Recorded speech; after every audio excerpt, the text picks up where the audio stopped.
আপনি বাবা এবং মা নিজেরা যদি দিনদার হন, কোরআন সুন্দর করে পড়তে পারেন, কোরআনের কিছু মুখস্থ থাকে, আমল ভালো থাকে, ইবাদত গুজার হন, তাহলে এভাবেই আপনার প্রজন্মকে, আপনার সন্তানকে আপনি গড়ে তুলতে পারেন। আপনার সন্তানকে স্কুল কলেজ নামাজি বানাবে না,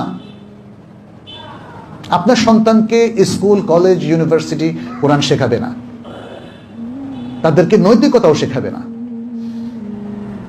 আমাদের এই প্রজন্মের কিশোর কিশোরী তরুণ তরুণীদের মধ্যে আমরা বড় চ্যালেঞ্জ দেখতে পাচ্ছি। তারা পাশ্চাত্য কালচারে অভ্যস্ত হয়ে যাচ্ছে, বরং আমাদের শিক্ষা প্রতিষ্ঠানগুলো কো এডুকেশন থেকে শুরু করে পাশ্চাত্যের নানা খারাপ জিনিস এখন আমদানি করছে।